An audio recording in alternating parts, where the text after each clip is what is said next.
The project car meet was a total success, and now that we're back home and we're more motivated than ever, let's get to finishing up our convertible. For those of you that have watched, you know that we have redone this whole underbody, grinded it to bare metal, resealed it, and now we're trying to get it fixed, dialed in, and ready to be traded or sold to repair the rear end collision damage on our slick top. We've really just got all the buttoning down to do on this. The biggest thing that we need to do is we need to get the exhaust on it. The car is insanely loud being open downpipes or headers, so we need to get that sorted. Once we have an actual exhaust system coming out, we can let the car idle and we can bleed the coolant and test the car. So right now I'm under the impression the car is running on 5 cylinders. It was originally running on 4 the first time we fired it up because of a double insulator in one of the coil pack connectors. Spaced it too far away and it wouldn't fire. Now it's firing on 5 from what I believe. So there is potential we may have to replace a fuel injector or all 6 depending on the situation. Our last video, which was the car meet video, was a 1-day video. So today we're shooting to record another 1-day video. Just getting stuff done because we have everything we need to get stuff done. And then, so the remainder of this week, we can actually get over back to Brad's. We can finish up his VR4, rebuilding his heads. And we actually need to take the crank to the machine shop due to a little mishap. But my fault, or at least I'm paying for it. So it's whatever. Let's go grab some coffee. Be back momentarily. So we've got the vert all up on blocks now. It's actually time to start putting this exhaust on. Let's start with this side. I think the only exhaust hangers we're going to use for now is we're going to put these ones in the rear, maybe the transmission. I haven't been under here in a while, but minus the splash damage from all the rain, everything's looking pretty good.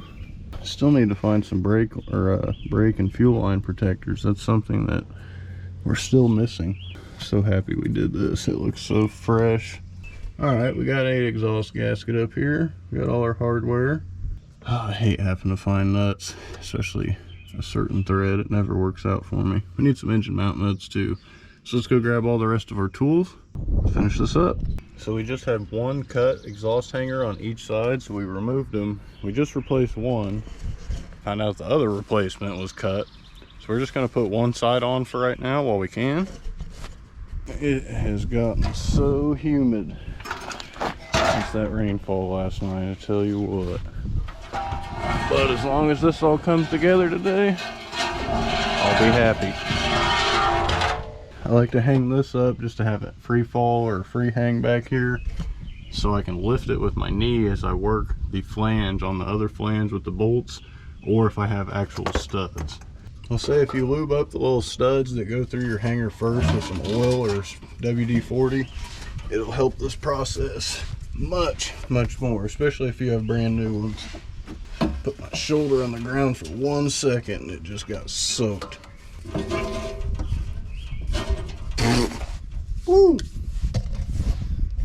We're all hung up. Let's go to the front, get our test pipes hung up. As long as I can get this exhaust gasket to stay up while I'm lifting this pipe, we're all Gucci.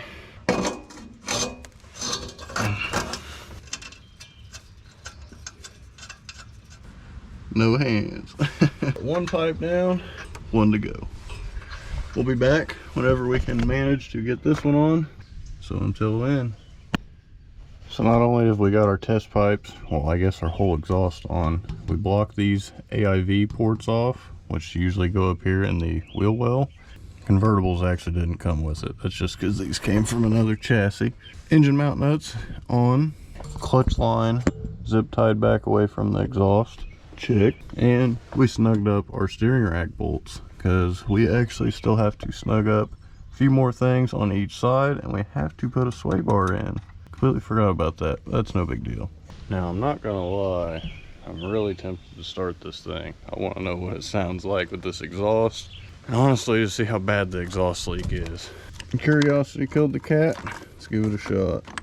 Here goes nothing. We need to get our other ignition thrown in here today too. Dude, of course the GoPro dies the second the car starts. Alright, now on to the misfire. Definitely sounds better. You got to think. I think we're gonna drop the rear end on the ground so we can actually have it at an incline. So when we do fix the idle, it's ready to just fix, bleed. The sway bar definitely needs to go on before we drop the front. So at the back, everything should be completely done back here. Definitely tell it's misfire. We pulled all the coil pack connectors to do a power balance test. Like that, you can audibly hear it start firing worse. Over here, there's no difference whatsoever. If you use this as a stethoscope and you place it on the top of the injector and place your ear on it, you can hear the click. And well, that cylinder's not firing, so cylinder 4 is no good. Over here, you can definitely hear it. Every time you unplug the coil pack, idle bogs down. So stall it out. Now, of all things I know you guys have seen me do, it is remove the plenum. So let's go ahead and just pull this thing off. Not exactly the cleanest, but we got the plenum off and the fuel rail is now off. So I just pulled out my old continuity meter just because I had a thought. Usually it's kind of hard to ohm test these because they're just so crudted up that it's hard to really just get a good reading. But I thought, I use this for just continuity because it's a cheaper one that I got.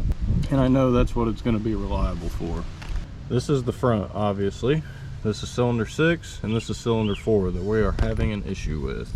So if we put both of our terminals on our good ones, you can hear that it's got continuity, so that way when the pulse or signal comes through, it can all actually function. Now check this out, we get to number 4, nothing, dead. So I guess that's a secondary way that you can test to know for sure if you have a dead one, but to know if you're within spec, you do want to ohm them still. Oh, it's working. It just means we need to clean up the contacts a little bit. We'll be good to go. I always pull all my hardware out first because you got to flip the rail to get these things out efficiently.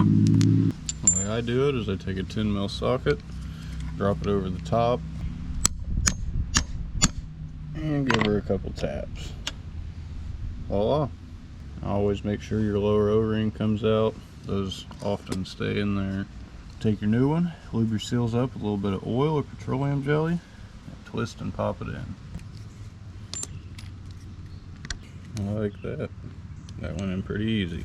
Now line it up where your cap will go on straight. A little insulator plate, cap with insulator. Now my preferred method here is to use an impact. 2 clicks.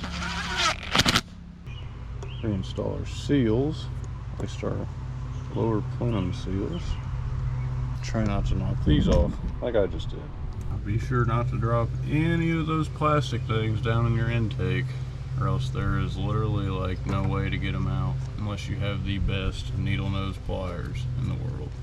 Now let's put all that back together, secure it, and get this to where we can fire it up and bleed some coolant. Now we got it all back together. Let's put some coolant in this thing. Oh, I guess we already turned it on.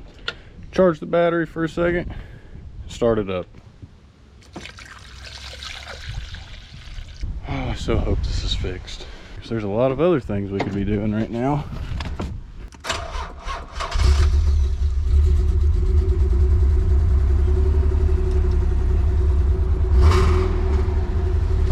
Oh, it's much more responsive.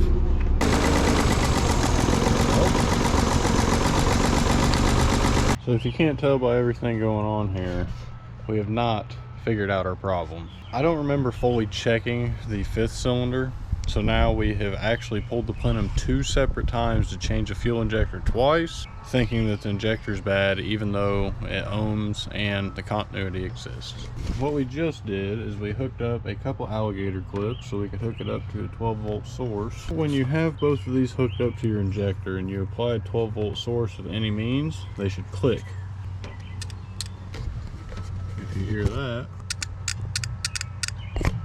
that clicks every time we tap the ground. So we also tested the wiring harness and we were getting 13.8 volts. That was while it was running. So we did get a little distracted because we had a couple things spiral. Let's just say we ended up finding a connection that was broken on one of our connectors that we soldered. Actually, it was the first one we did, and it was the one that I wasn't very proud of, and I couldn't even get the wrap on. It separated almost as I expected, but the rest of them we did throughout all of that time. I'm nearly positive that we're good to go. So let's throw the jump pack back on. Let's fire it up and see what she does. I wonder if it's fixed.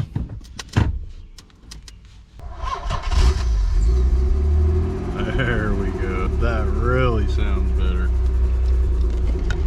I don't think I'm just saying it this time either. Still definitely got a little bit of fine tuning to go. As long as this back cylinder is wrong or missing.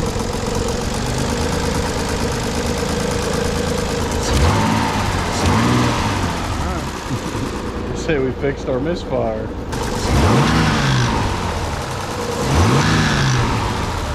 VTC gear rattle for sure. Even with brand new springs and everything, sometimes you just can't get away from it. Pop up that power steering.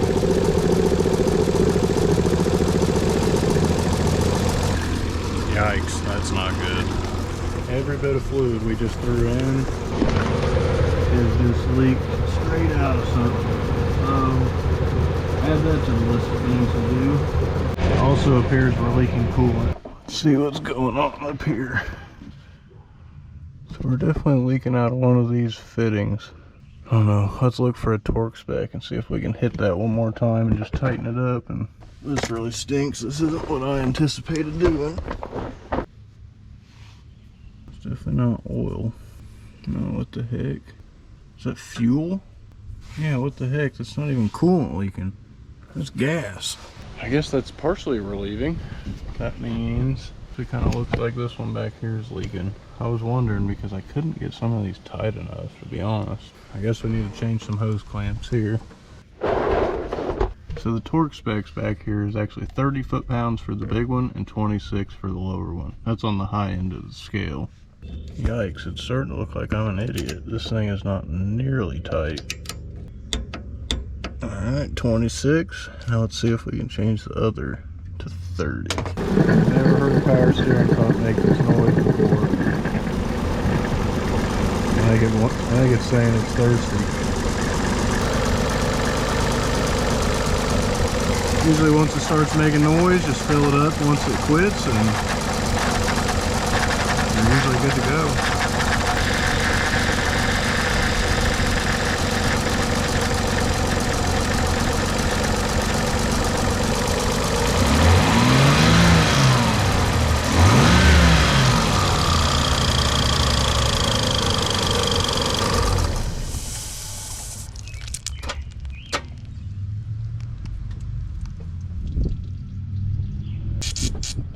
Wow, what is even going on here? I'm glad that somehow got caught on camera because what the frick? Goodness. Now I see how that always happens. Well, you guys heard it there firsthand. We've got some gnarly VTC rattle and it's not making me feel the best right now. It literally just, I revved, usually it'll come and go, but it just completely stayed, so I don't know. I'm really hoping that does not mean cam gear change is incoming. I'm more sick about all this freaking power steering fluid that just went everywhere. So clean. Everything is just biting me in the butt here today. So much for a single day video. Just wish I had some help sometimes. We're gonna try to collect our thoughts and find out what the frick I do. That VTC rattle sounded worse than anyone I've ever heard in my life, so who knows? Who knows, this may all be for nothing at this point in time. I did also just notice this fuel pressure regulator was not hooked up. I really don't see that changing anything, but I guess we can fire it up one last time. I'm not feeling good about this.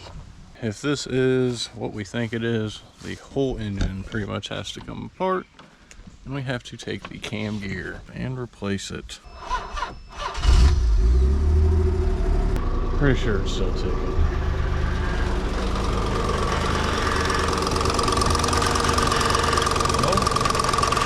It's down here.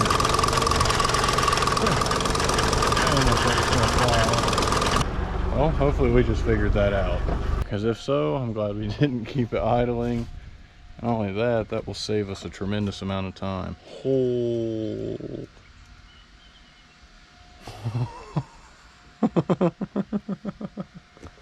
Dude, okay, super relieved, but I just realized something totally crazy. Look at our water pump. I should say, look at the fan bolts. There's nothing holding it on. So when that's spinning that whole time, it's just that the tension on the belt is making that pulley slap back and forth. Oh yes, that literally had me sick because it wouldn't go away, and I'm like, what do I do? All right, let's go find 4 10 mils. Let's get this water pump re-secured. Now that I think about it, I remember this sitting in the barn and it never had anything on it, because I actually took them for another car, and this is what I get. Something that was literally ruining my day is hopefully about to be something so stupid. Let's fix it. Now we got the fan all hooked up. 4 bolts this time, not 0. Let's see if it sounds any better. Then we can go eat some dinner, because I won't be so absolutely sick to my stomach. Now will it start? Do it. Oh, it doesn't sound as bad. All I hear is power steering. Hey, I think we're all good. Let's top up this annoying pump. Oh, are we bleeding coolant now? Let's bleed some power steering. We got it lifted up a little bit, so while it's idling, just crank it from lock to lock a couple times and should bleed it up. Out, I should say. Now let's give it a little rev like we did previously when our fan started making noise and freaked us out, just so we can rest a little assured here. Alright, good. Let's keep bleeding some coolant and we'll be back momentarily. Just took the coolant funnel off. I think it's a good time to drop her back on the ground and take her for her first test drive. Still need some radiator mounts.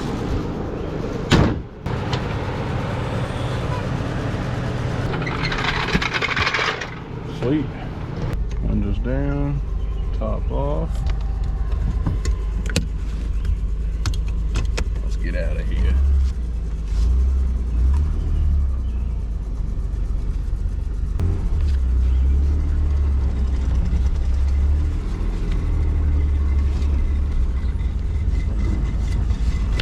A little rough.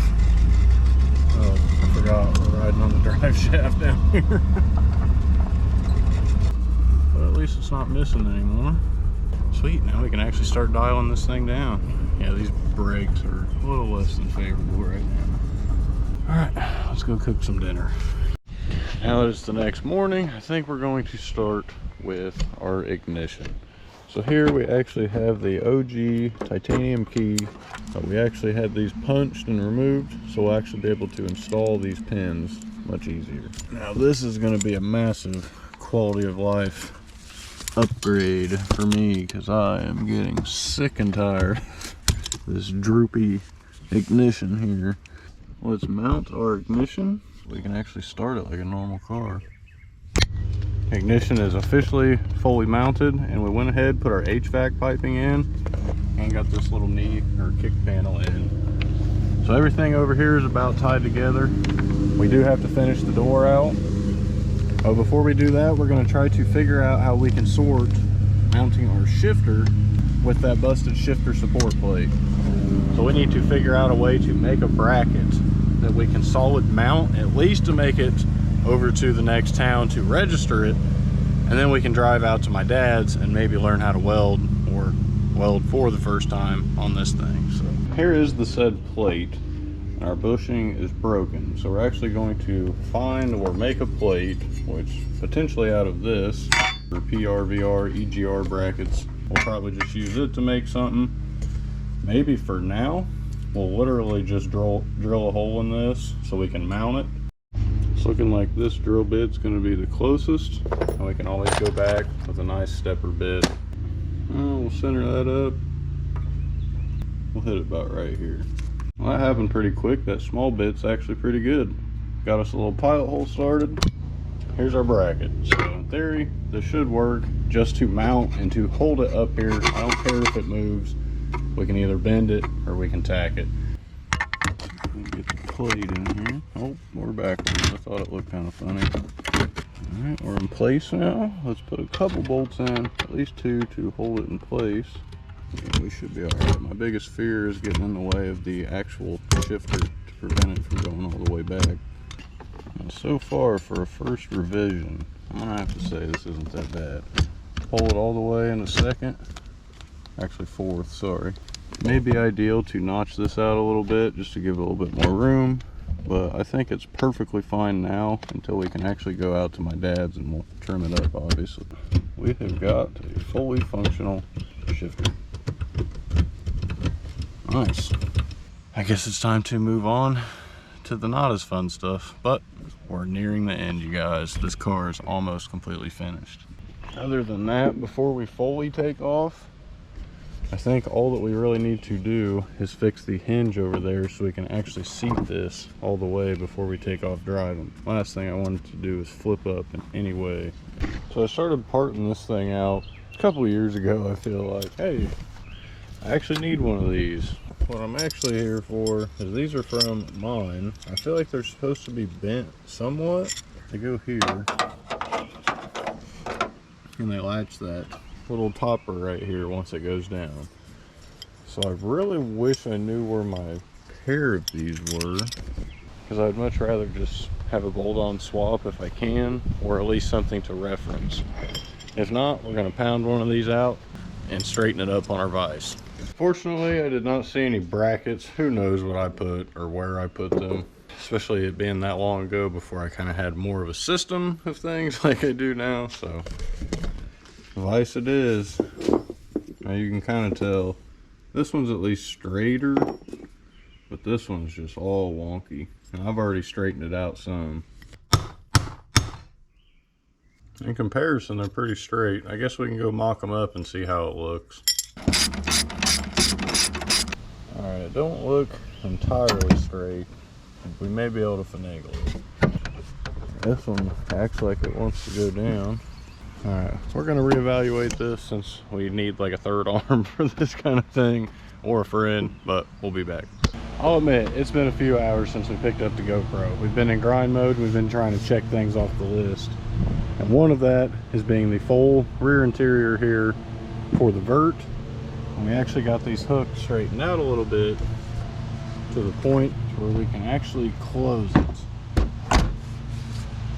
Kind of like that. Now I can't get it super flush because this is actually open and bent, this little piece, which will need a little bit of adjustment. Got a little bit of play here. Still haven't figured out exactly what the solution to that is. Maybe we need to adjust the latch or strikers. But now we actually just got our sway bar on the front, and we've really dwindled down our list of things to do. So now we're just coming back to come and just check over all of our torque just to make sure everything's tight. And here is actually the last piece to the puzzle. Thread our final nut on. Nice, all snug. Oh, let's get back to putting our wheel back on. Honestly trying to figure out what to do next. Got the wheels back on. Now we've got the bleeder hooked up, or our bleeding buddy hooked up to our ABS unit. We got a little bit of fluid pushing out. Now let's just pump our brakes a couple times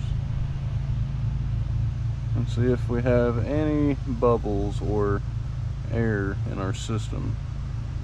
Well, I might have to say no. Hi. Bye. I missed it. A couple bubbles just came out. I'm really hoping that's all that it was.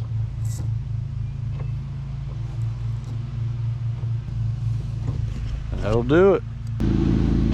I think now all we got left to do is fire her up and go sweep this thing out and clean up all the mess that has accumulated.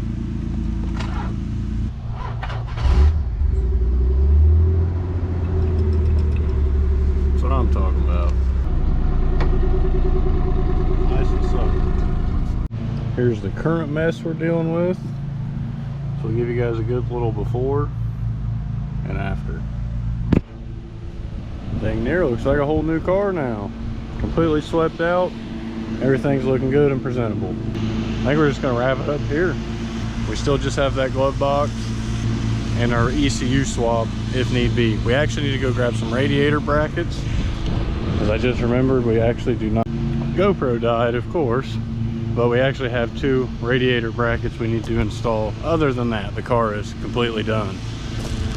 Registering it too, but maybe we'll try to sneak it around the block. I don't know if that's the best idea, but it's an idea. We got insurance, we just don't have proof. No plates, no title. Let's just take this thing around the block, see how it drives.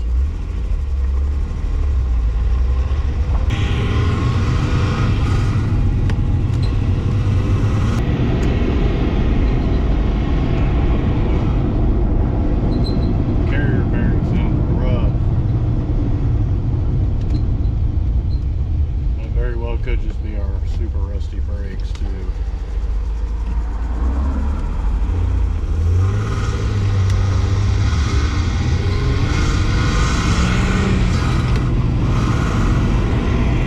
Police behind us. Let's get back home. Sorry, I don't got plates. I'm on a test run. It's fine. We just passed the scrap guy. He's grabbing some scrap. I was like, hey, sorry, I don't got the plates. Okay, police ain't coming after us. Drives good enough for me.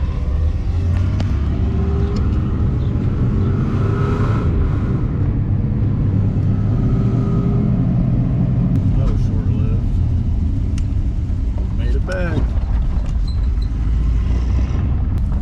Success. We went on our first drive around the block.